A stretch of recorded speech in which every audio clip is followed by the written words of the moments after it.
Good afternoon. I would like to begin by welcoming the Chief Secretary of the Hong Kong Special Administrative Region, the Honorable K.K. Chan, the Deputy Director of the Liaison Office of the Central People's Government in Hong Kong, Ms. Lu Xinning, Deputy Commissioner of the Office of the Ministry of the Foreign Affairs of the People's Republics of China in Hong Kong, Mr. Yang Yirui, the Undersecretary for the Financial Services and the Treasury of the Hong Kong government, Mr. Joseph Chan, the former Permanent Secretary of the Ministry of Foreign Affairs of Thailand, the Secretary General of the Asian Peace and Reconciliation Council, His Excellency Ambassador Sihasak. Honored guests, ladies and gentlemen, welcome. At this point, I would also like to pay a special tribute to the Chief Executive of the Hong Kong Special Administrative Region, the Honorable John Lee, and the Director of the Liaison Office of the Central People's Government in Hong Kong, Mr.郑Yen, who cannot join us today in person due to other unavoidable commitments, but who have recorded their messages, which will be shown shortly via a video link. And finally, I would also like to thank the Sino Group for their generosity in sponsoring today's venue, and the Hong Kong ASEAN Foundation for being a supporting partner. Hong Kong has a long history of being a free port, which strives on trade through an open door policy that enable us to become one of the world's largest trading economies and an international financial and commercial centers serving China, the Asia-Pacific region, and the rest of the world. However, despite this rich history, it seems that over recent years, many people outside of Hong Kong have been having serious doubts about our future and our ability to continue to make valuable contribution within the international community. That was brought about by the international travel restrictions imposed by the pandemic, which resulted in our enforced absence from the international stage. And also, in 2019, we went through a period of social unrest, which, along with the subsequent restoration of law and order, attracted sometimes unfair, unbalanced, but certainly continuous and negative international media coverage. I know from personal experience that this combination left many people across the international community, particularly those not necessarily well-informed, with the view that Hong Kong was somehow losing its relevance and that any change was probably for the worse. I think everyone here today, and indeed an increasing number of our international friends and partners, will agree that this is simply not the case. However, it has only been in recent months, with the lifting of the travel restriction, that visitors have been able to return for the first time in 3 years and see for themselves the significant progress and development that has been made in many important areas.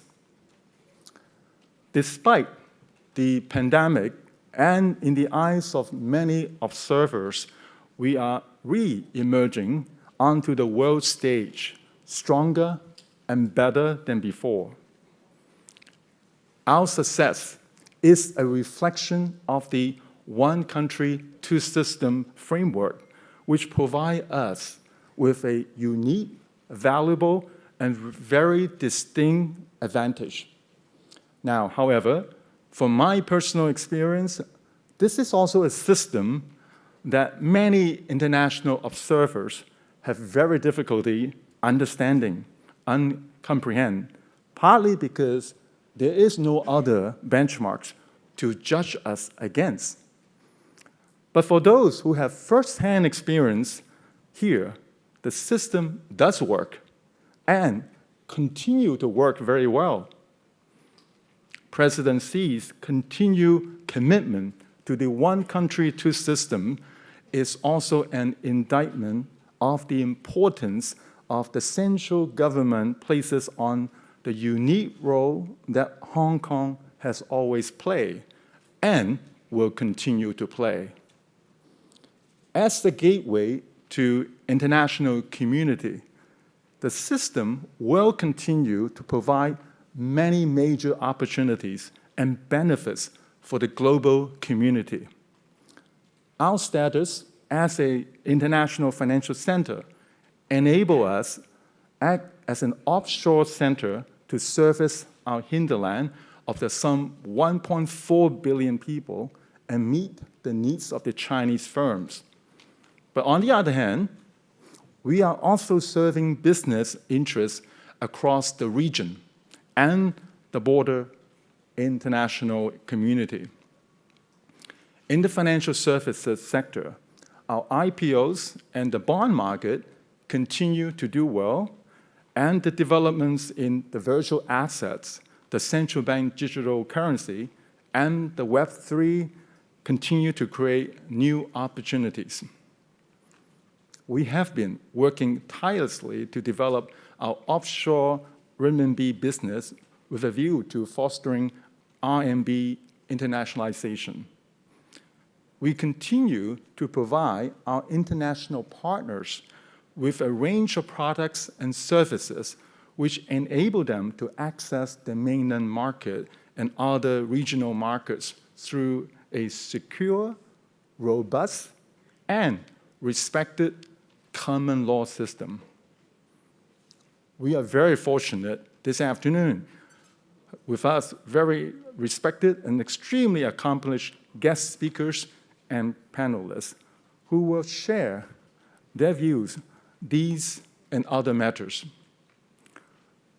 Over recent years, we have been consistently developing our connectivity as an international hub in a variety of areas, and it is important to remember that all of our success and progress is a result of a history of long-term collaboration. As the regional logistic hub, we have the advantage of interconnected air, sea, and road transportation, which provides flexibility in moving goods from one corner of the world to another. Security, transparency, efficiency, speed, and connectivity have resulted in more logistics service providers setting up regional distribution centers. As an aviation hub, we are perfectly placed and have all of Asia's key markets within a 4-hour flight radius. Travel a further 1 hour, and we can cover almost half of the world's population. Hong Kong shipping registry is the 4th largest in the world in terms of the gross tonnage, with over 150 years of experience in ship registration, inspection, and survey. A Hong Kong registered vessel complies with international standards, including safety and protection of the marine environment. We are making strong progress in a range of areas from life sciences, healthcare, biotechnology, pharmaceuticals, and medical devices. And also in the areas of information and communication technology, intellectual property, trading, philanthropy, insurance, Web3, and the metaverse.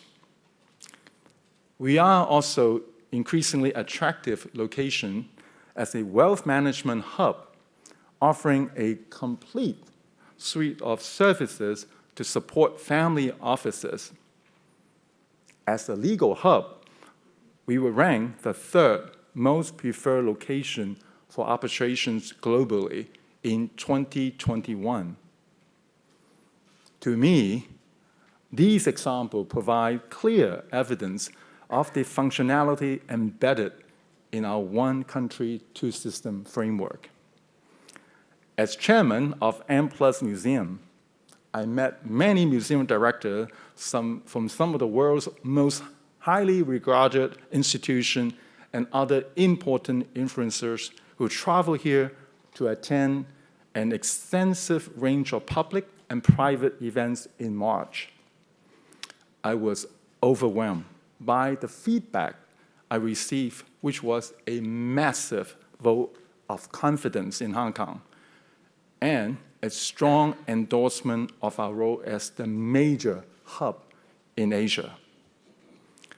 I have no doubt these people will convey similar messages to their friends and colleagues back at their homes.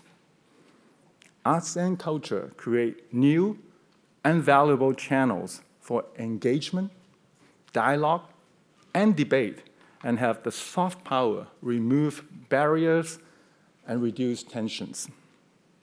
Likewise, sport has a vitally important role to play in our future, not only from the perspective of physical health, mental health, and the general well-being of those in our community. Sport strengthens our international connectivity and has the capacity to forge a stronger national identity. We have combined science, medicine, and technology into our elite sports program, but much, much more can be done at the community level to integrate sport. Like sports and arts and culture, sport has the ability to positively portray Hong Kong to the international community. A recent example was the last month's very successful Hong Kong Rugby 7. Teams from 16 countries participated in the men's tournament and 12 countries in the women's tournament. We are delighted to have Dr. Trisha Leahy here today to share her views on the tangible benefits which sport can bring to Hong Kong and its role as a modern and inclusive society. It would be a remiss of me not to mention the Greater Bay Area, creating a potential market of 86 million people.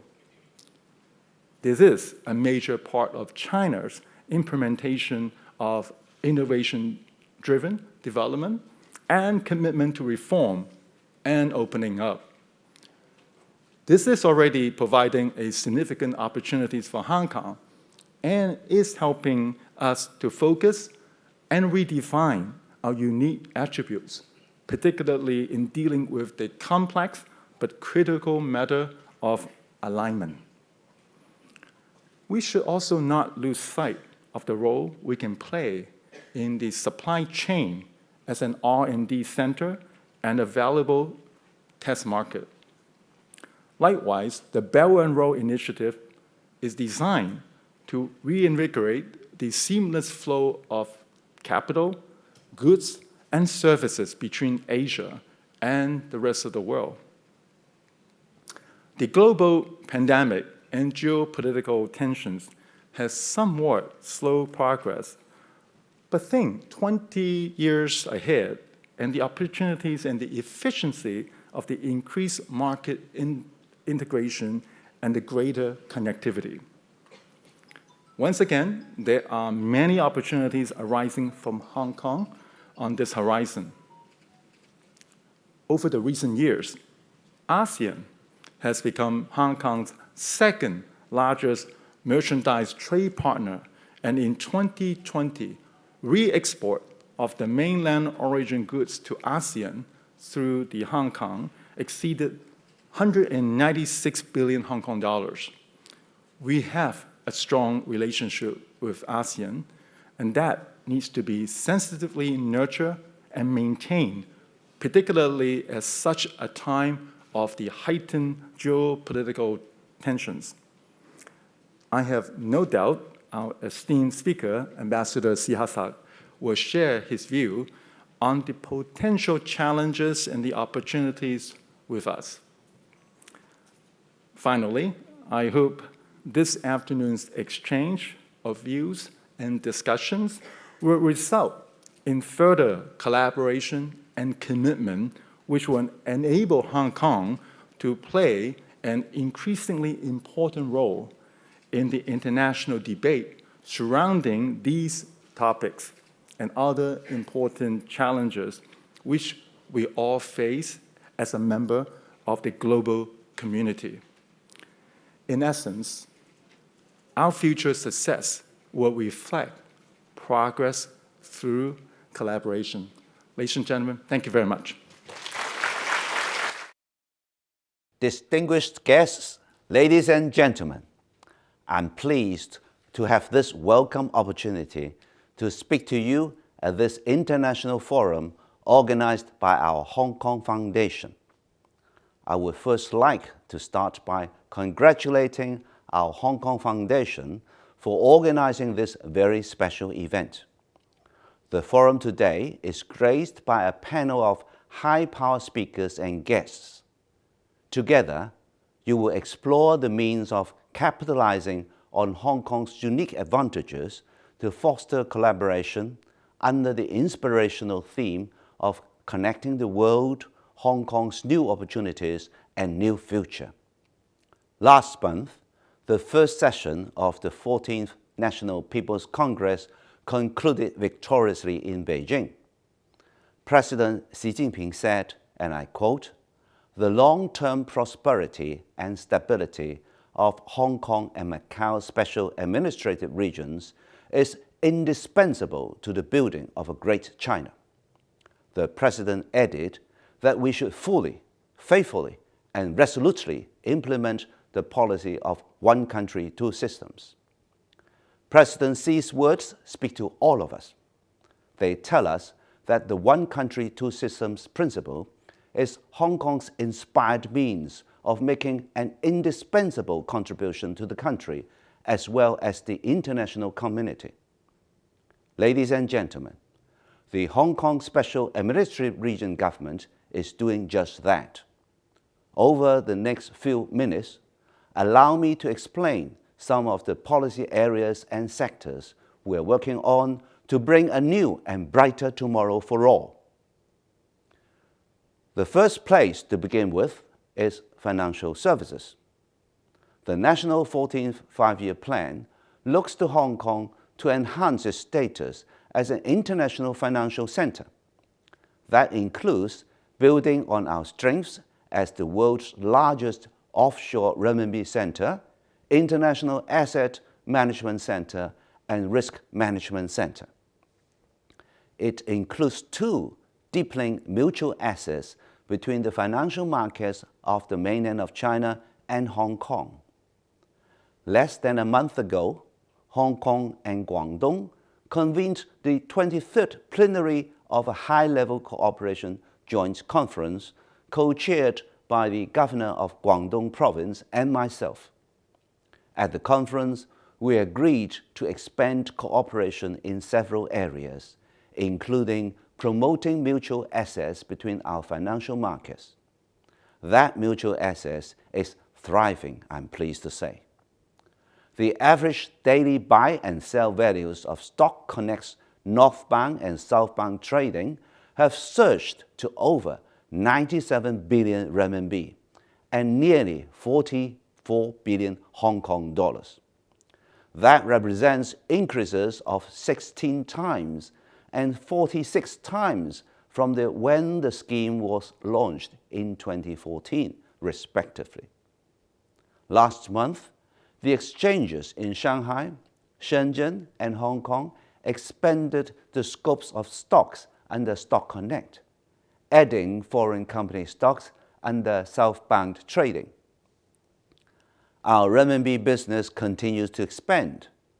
At the end of 2022, Hong Kong's renminbi deposits reached nearly 1 trillion.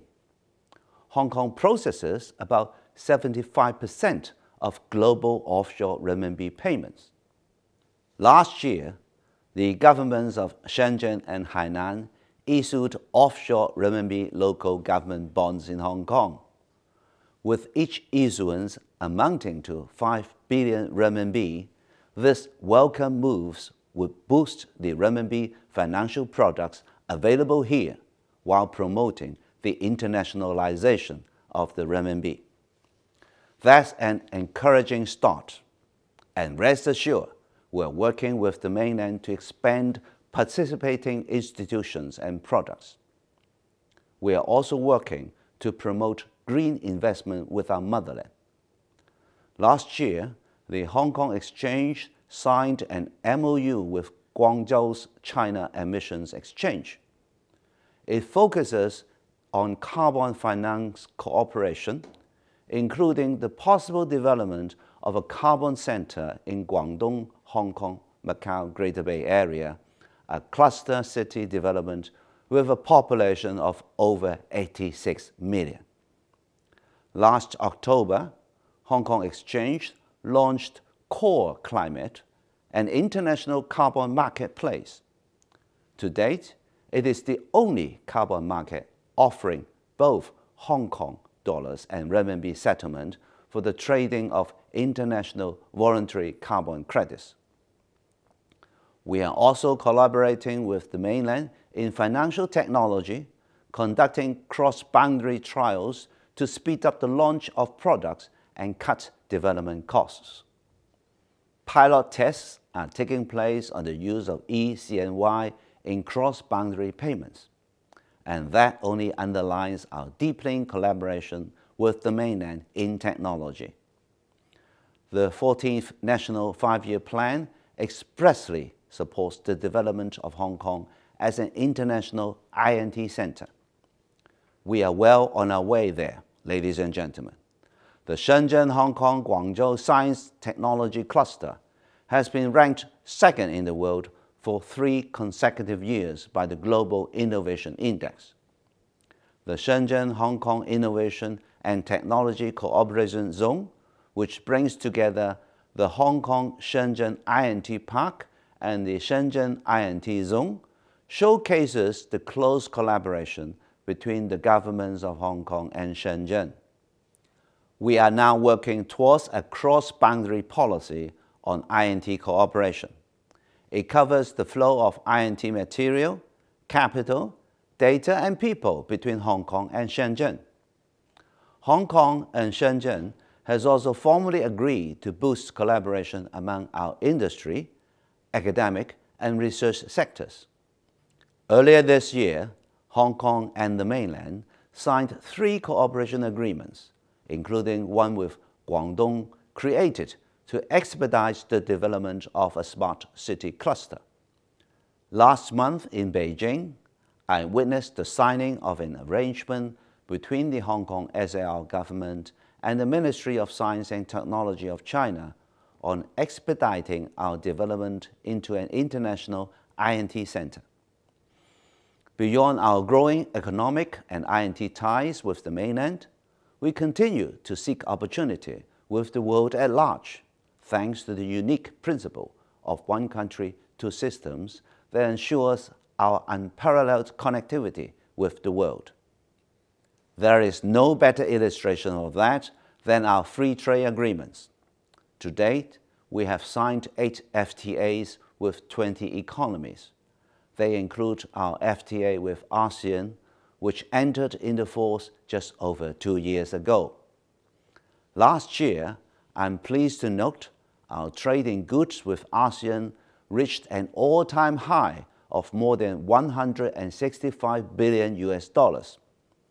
Our cooperation is evident as well in the abundance of ASEAN regional headquarters and offices here in Hong Kong. ASEAN's 10 member states are all founding members of RCEP. the Regional Comprehensive Economic Partnership. RCEP is now the world's largest free trade agreement, and Hong Kong is determined to be part of it. For good reason.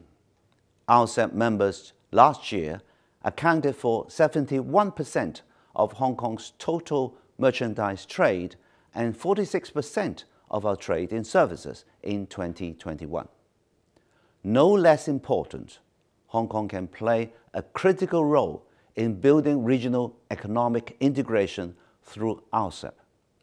We are, after all, the gateway connecting our motherland to the rest of the world. We are seeking early accession to RCEP and count on the continuing support of RCEP members and the distinguished guests of today's forum. Beyond RCEP, updated commitments on trade in services under our FTA with Chile came into effect less than 2 weeks ago, and Hong Kong and Peru began negotiation towards an FTA at the end of January. Our international outlook is equally visible in our rise as a center of international legal and dispute resolution services in the Asia-Pacific. In that, too, we have the support of our country through the 14th Five-Year Plan. The Hong Kong Legal Hub, which opened in 2020, is now home to 26 local, regional, and international law-related organizations.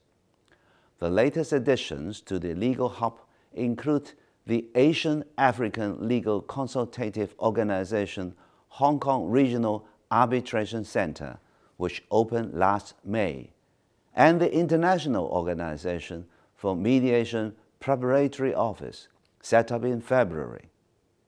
Hong Kong is the only common law jurisdiction in China. Bestowed with a robust legal system and the rule of law, we are ranked among the world's top 3 most preferred seats for arbitration. It helps, too, that our arbitration ordinance is modeled on the United Nations Commission on International Trade Law Model Law, and that arbitral awards in Hong Kong are enforceable in more than 170 jurisdictions around the world. Just last month, Deputy Secretary for Justice Horace Cheung visited Europe. He also led a 30-person legal delegation to Bangkok to promote Hong Kong's diversified legal and dispute resolution services. The visits for law, finance, business and investment, culture and the creative industries, and much more will continue. My team and I believe in the power of communication and the value of cooperation. That's why I paid my first overseas visit this year to the Kingdom of Saudi Arabia and the United Arab Emirates in February.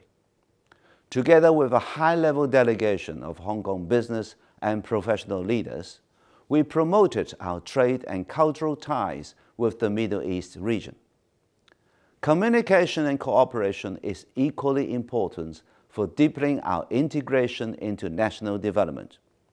That is why later this week, I will be leading a delegation comprising all members of the Hong Kong's legislature to visit a number of cities in the Greater Bay Area.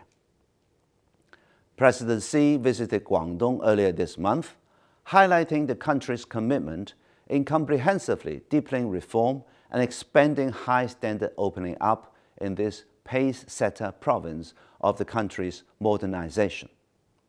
This year marks the 45th anniversary of our country's policy of reform and opening up. Hong Kong played a part in the opening up of our motherland 45 years ago, and we are pleased and proud to play a role in its continuing progress through one country, two systems, and with the unwavering determination and innovative spirit that has long powered Hong Kong's remarkable success. My thanks again to our Hong Kong Foundation for organizing today's forum. I wish you all a memorable day, alongside new opportunities and the best of business collaboration. Thank you very much. 尊敬的李家超行政长官，各位嘉宾，各位朋友，大家下午好。很高兴出席联通世界的香港新机遇、新未来主题论坛。首先，我谨代表中央政府驻港联络办向论坛的举办表示热烈的祝贺，向线上线下的参会嘉宾致以诚挚的问候。在去年召开的中共20大上，习近平总书记概括提出并深入地阐述中国式现代化理论，这是20大的一个重大理论创新，是科学社会主义的最新重大成果，也是以中国式现代化全面推进中华民族伟大复兴实践的经验结晶。这段时间以来，中国式现代化不仅成为香港社会的高频热词，也吸引了国际社会的广泛关注。不同于西方已经走过的现代化道路，中国式现代化探索的是一条不用通过扩张和战争，不用搞两极分化，不用先污染后治理，不用掉入中等收入陷阱，不用放弃崇高精神追求，并且可以推动现代化人口倍增的全新现代化道路。这5个不，一个倍增，是一种典型的现代化模式的迭代，必将创造出人类文明新形态。在这样的历史大事件面前，到底香港面临什么样的机遇，应该如何对待？我们可以从习近平主席多次的重要讲话中找到答案。一方面，习主席十分强调中国式现代化的世界机遇，强调我们将以中国式现代化推动人类整体进步，以中国新发展为世界带来新机遇，为动荡的世界提供更多稳定性和确定性，强调中国愿同世界各国分享中国式现代化带来的新机遇。这些重要论述充分表明，中国式现代化不仅造福中国和中国人民，还将为推动世界经济复苏发展和解决全球性治理难题提供强劲动力。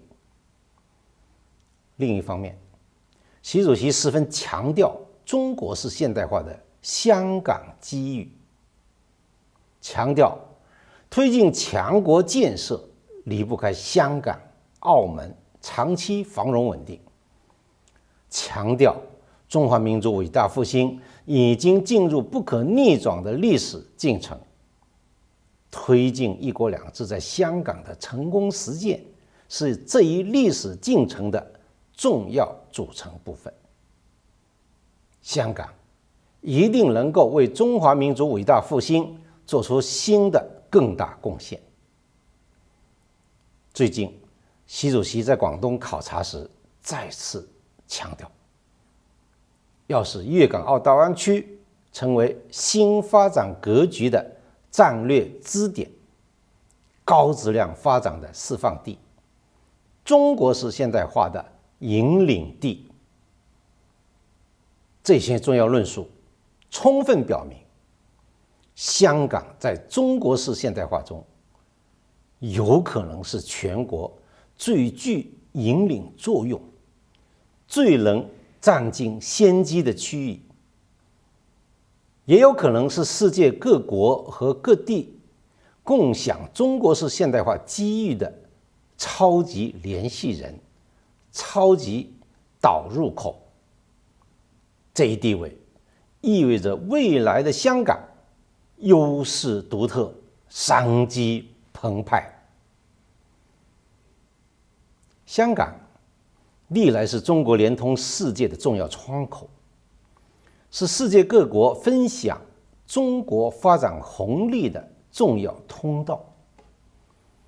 在推进中国式现代化的新征程上，中央政府赋予香港比以往更为重要的角色和使命。香港的独特地位和优势将更加凸显。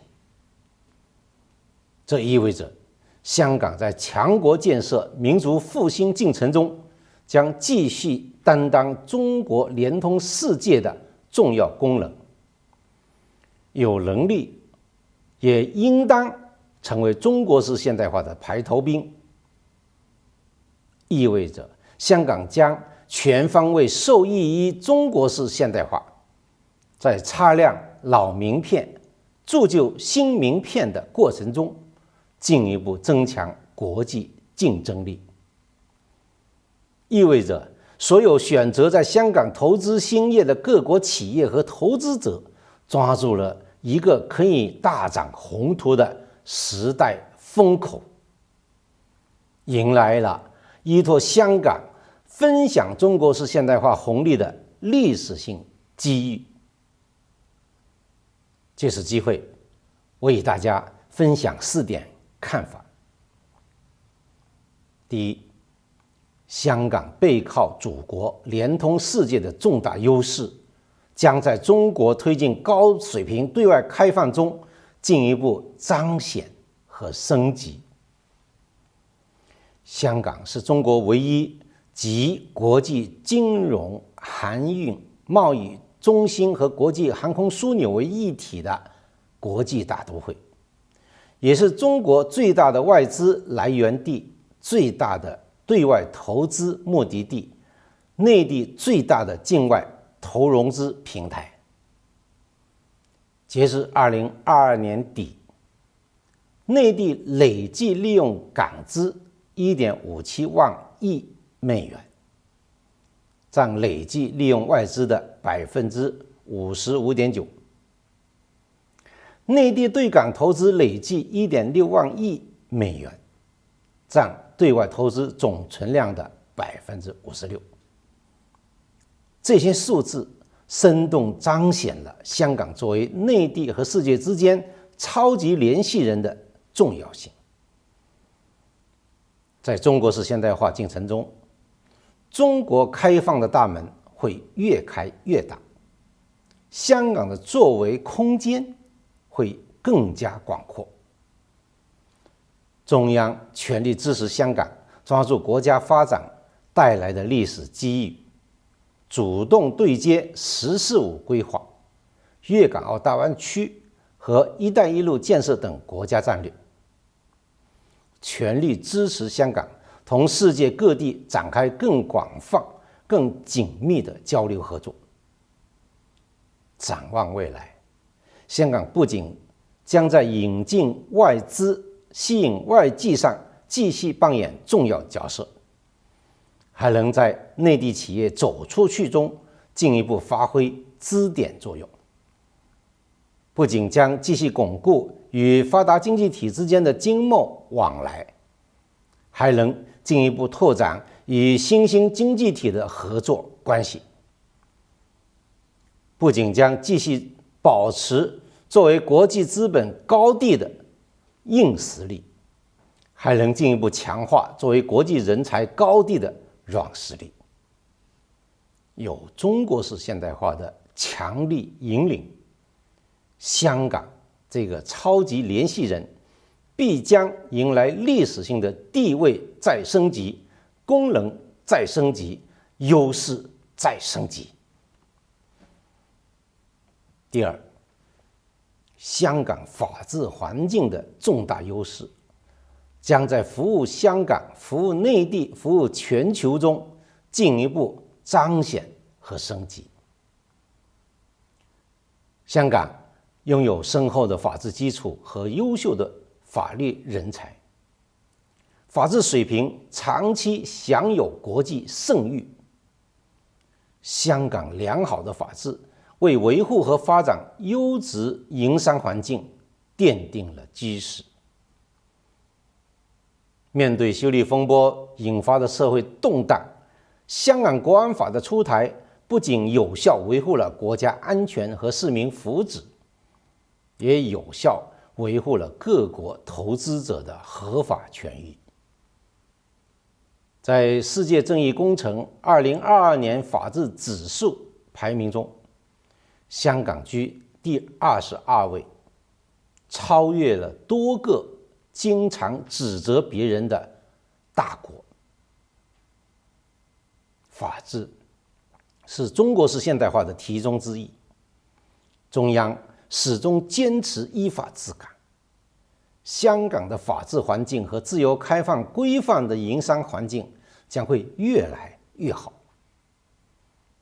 香港良好的法治可以为内地涉外法治建设和内地企业对接国际市场提供有益的借鉴。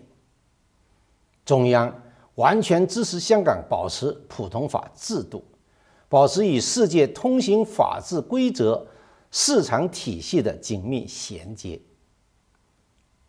这既有利于香港不断的扩大和深化与世界各地的交流与联系，又能够协助内地拓展与世界各地的交往与合作，在普通法系与大陆法系的对接上发挥不可替代的重要作用。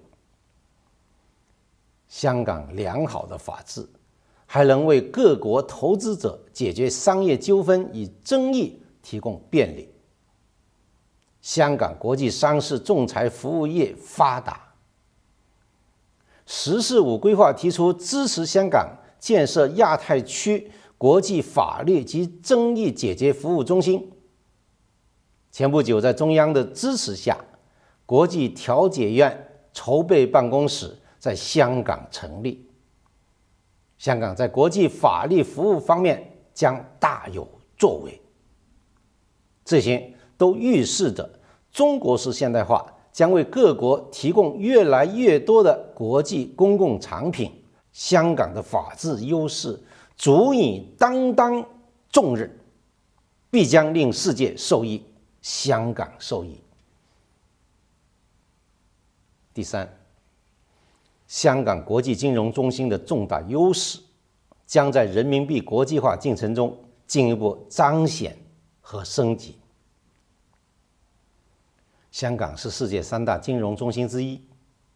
刚过去的3月，巴塞尔银行监管委员会会议、裕泽香江论坛等金融界盛会在香港相继举行。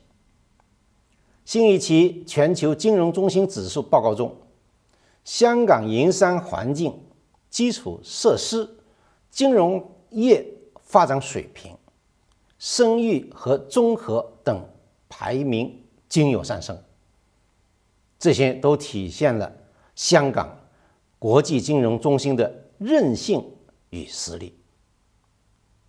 在中国式现代化进程中，世界金融将进一步走进中国，中国金融也将进一步走向世界，特别是有序地推进人民币国际化，势必为香港金融业的发展带来重要机遇。展望未来，作为全球最大的离岸人民币中心，凭借成熟经验、先发优势以及同属异国的有利条件，香港完全能够在丰富完善产品体系、提升投融资载体功能、拓展市场深度、强化基础设施建设、促进跨境使用等方面，为人民币国际化发挥更大的作用。香港国际金融中心的金字招牌将越擦越亮，熠熠生辉。第四，香港文化多元的重大优势将在中西文化交流、文明互鉴中进一步彰显和升级。香港中西文化水乳交融，是香港特色中华文化形态的大熔炉。香港全面复常以来，各类国际文化体育盛事不断，生动展现出多元文化交融交汇的独特魅力。大家熟悉的香港又回来了，热闹起来了。中国式现代化致力推动建设人类命运共同体，而香港的风采和魅力，就是对两种制度有共生、东西文化能合璧、人类命运有共同的最好说明。从更广的视野看，作为大陆文明与海洋文明结合部，中华文化与西方文化交汇地，西方制度方案与中国特色方案共生地，经济枢纽与文化交流集中区，粤港澳大湾区又为香港增强文化创造力、文化辐射力提供了无以伦比的地利之优和人文底蕴。文化包容是最有利于聚集世界人才的，也是最有利于吸引世界投资者、消费者、创造者的眼光的。展望未来，香港理应保持东西文化荟萃的特色，保持马照跑、舞照跳、鼓照吵、外语照讲、洋名照叫，走好国际化道路。同时，理应用好知名文化交流平台和文化 IP 众多优势，向世界讲好中国故事，增强中华文化传播力和影响力。这就必能在促进东西方文化交流、文明互鉴、民心相通中，进一步彰显香港价值、香港担当。抓住重大机遇，需要在正确的时间、正确的地点，顺应历史的大势，把握时代的潮流。我们坚信，和平发展、合作共赢，就是这样的历史大势。中国式现代化就是这样的时代潮流。香港就是这样的正确地点，香港由治及兴的新阶段就是这样的正确时间。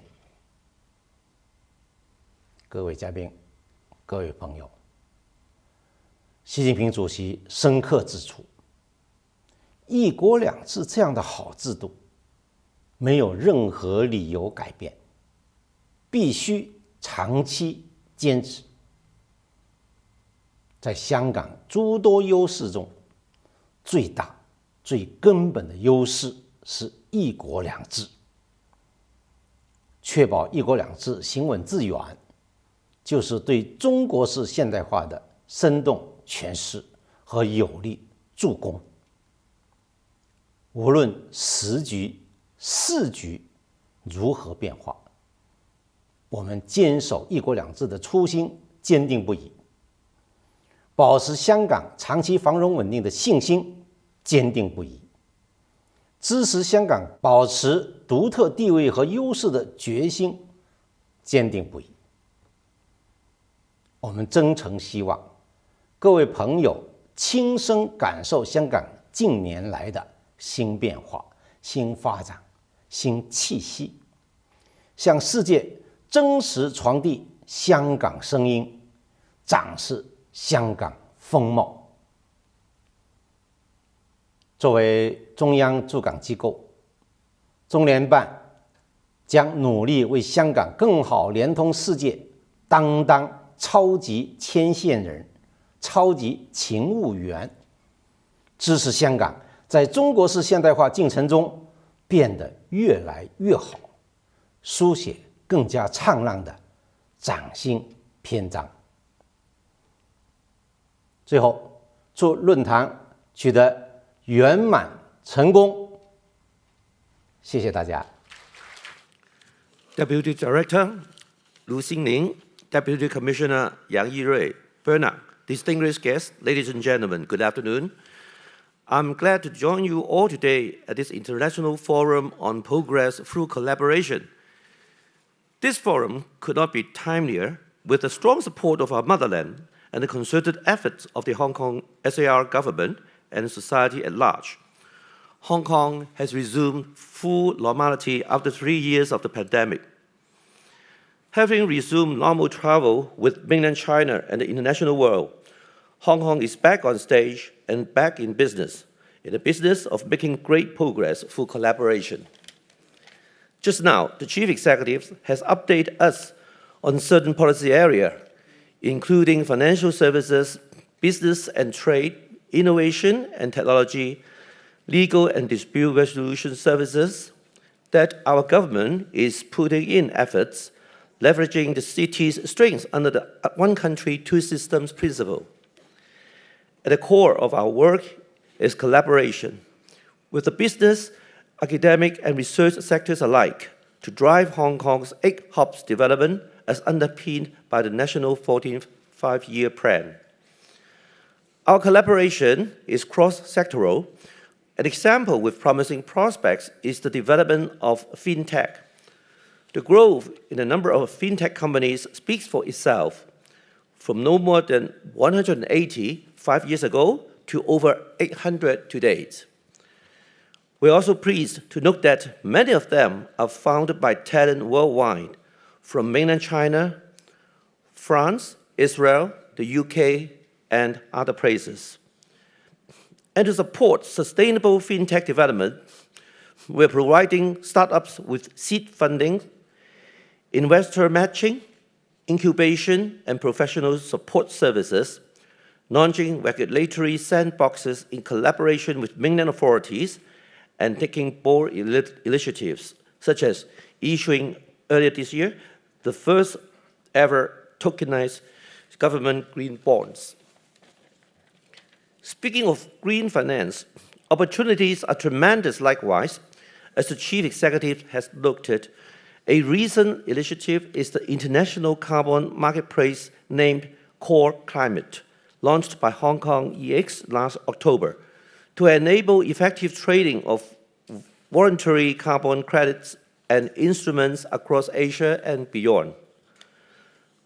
From a macro perspective, our government is establishing a Green Technology and Finance Development Committee to produce an action agenda. This agenda will cover, among other things, green certification and green standard setting, converging the mainland and international standards. No less important, our collaboration is multicultural. Hong Kong is developing into a East-Meets-West Center for international cultural exchange to tell good Hong Kong stories worldwide. At center stage is the West Kowloon Cultural District.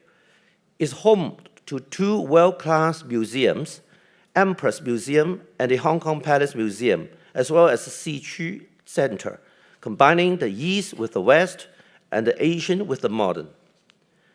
Other infrastructural projects of the city to be completed in the near future include the East Kowloon Cultural Center to support art tech development and the Kai Tak Sports Park to provide world-class venues for international sports events. Speaking of events, we're welcoming the launch or return of various mega events in Hong Kong. The recent ones include Art Basel Hong Kong, Hong Kong Sevens, Entertainment Expo Hong Kong, and Digital Economy Summit. Leisure and business travelers are coming in to boost our economy. Their visits also help enhance our city's cosmopolitan image. All such hardware and software add to the ecosystem of Hong Kong's art and culture and creative industries. To enrich this ecosystem, our government is working with industry leaders through the newly formed Culture Commission to map out a development blueprint. Looking beyond the city, our collaboration is regional as well as international. With our motherlands, Guangdong, Hong Kong, Macau, Greater Bay Area Development, and Belt and Road Initiative, Hong Kong actively plays the role as a super connector between mainland China and the rest of the world. As the Chief Executive has mentioned, our government is stepping up collaboration with Shenzhen to develop the Shenzhen-Hong Kong Innovation and Technology Cooperation Zone, as well as the ASEAN member starts to seek early accession to the Regional Comprehensive Economic Partnership. We are determined to achieve these goals by upholding Hong Kong's competitive strengths, including a highly open and internationalized market, the rule of law, robust infrastructure, and the free flow of capital, information, and people. And to take our city's 8 hubs development to new heights, I and the financial secretaries are respectively driving inter-bureau efforts to proactively bring in top-notch talent and strategic enterprises from around the world. Our enhanced package of talent admission schemes, with application procedures streamlined, requirements relaxed, and new initiatives introduced, has been well received. A prime example is our newly launched Top Talent Pass scheme, targeting high-income professionals and graduates from the world's top 100 universities. Over 20,000 applications were received in just a quarter's time, and nearly 12,000 of them approved as of late March. The internationalized nature of the scheme can be seen by the wide-ranging locations of the top universities where the talent in the approved cases graduated. They range from mainland China, Singapore, and South Korea to the US, Australia, UK, and also Canada. At the same time, a dedicated office for attracting strategic enterprises has been set up to draw enterprises of strategic value to our economy by tailoring incentive packages. We also break new grounds by setting up a fund of around $4 billion to co-invest in them and or their projects. Our target sectors include life and health technology, AI, data science, fintech, advanced manufacturing, and new energy technology. The office active discussion with relevant enterprises is underway, with good news to be announced in good time. Ladies and gentlemen, as Hong Kong advances from stability to prosperity, new opportunities surely await. My thanks go to our Hong Kong Foundation for organizing this forum to present some of these opportunities and chart a new future for Hong Kong. I wish you all a rewarding forum and the best of business. Thank you. Thank you so much, Mr. Chan. Thank you. 陈国基司长、杨一瑞副特派员、陈智思副主席、柯伟宁教授、西哈萨克大使、陈启忠主席、各位嘉宾、各位朋友，下午好！很荣幸出席联通世界的香港新机遇新未来主题论坛。这个论坛开始前，陈智思副主席跟我讲说，这次论坛筹备的时间不长，但是得到了各界的积极响应。我想今天我们有这么多重量级的嘉宾相聚一堂，也充分说明了我们这次论坛的主题。这个是香港体现了香港联通世界的这个强大的吸引力，当然也展现了我们陈智思副主席领导的团结香港基金作为世界级的这个智库的影响力。相信这次论坛一定会对世界更好的认识由治及兴的香港有很大的帮助。刚才李家超特首和郑雁雄主任分别做了非常精彩的视频演讲，他们都是从中国式现代化的这个宏大背景出发，分享了对香港新优势和新机遇的见解和看法。接下来各位演讲嘉宾还会发表真知灼见。我个人感觉香港的魅力是丰富和多元的，从不同的视角你可以发现它不同的潜力和优势。借着这个机会，我也想与各位分享对香港新机遇的看法。第一呢，是当今世界的竞争最终是人才竞争，而香港有无与伦比的综合优势。过去有一段时间，香港一度出现了人才外流现象，很多关心香港的朋友都很担心。但是我认为香港的综合优势很明显，你比如普通法的体系，一国两制制度，还有背靠祖国、联通世界的超级联系人地位、国际化的优势等等。刚才郑雁雄主任在致辞中给出了很多非常有说服力的数字来说明这些优势。我想，如果各方潜力都能够很好的发挥出来，香港对高端人才的吸引力一定会不断的增强，最终会在人才竞争中胜出。最近李家超特首他采取多种措施抢人才，效果也很明显。而我知道呢，这个香港吸引人才的磁场还有很多。这段时间不止一位大学校长非常高兴地告诉我说，他们在吸引国际高端人才方面有重大进展和突破，而且这个势头还在延续。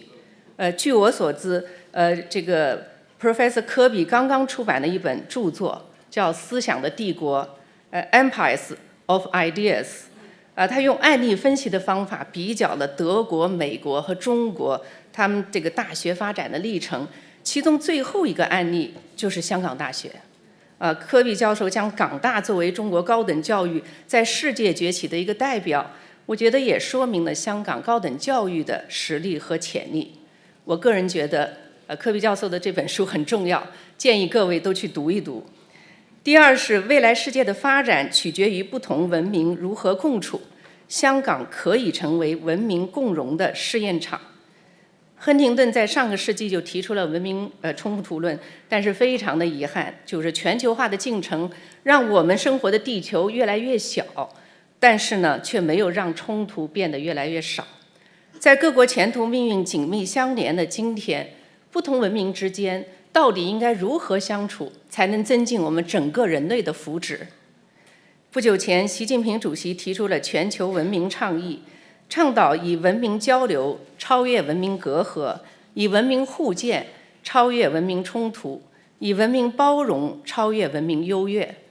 这是为人类挑战提供的一个中国方案。香港接九中风，通五大洋，一个特别重要的特点就是它融中西文化于一炉。正如刚才郑雁雄主任在致辞中所说的，香港的风采和魅力就是对两种制度有共生，东西文化能合璧，人类命运有共同的最好的说明。对于一座城市来说，这当然是绝无仅有的优势。无论是从文化交流、文明互鉴，还是从产业合作、民心相通方面，我们都可以有更大的想象力，也有无限的空间。最后一点，科技革命深刻改变人类社会的进程。香港面临的重塑自我的历史性机遇。不久前 ，ChatGPT 横空出世，在世界上掀起了人工智能的浪潮。即便是最稳慎的观察家都认为，全球的经济、社会甚至政治运行的方式都会受到影响。我最近看到一份高盛的报告，预测 ChatGPT 将会影响全球3亿人的工作，而香港受影响最大。这份报告说，有30%的香港人的工作会被取代，原因是香港是以专业服务业为主体的经济，这显然是香港面临的巨大的挑战。但是我们换一个角度看，这又何尝不是一个特别历史性的机遇？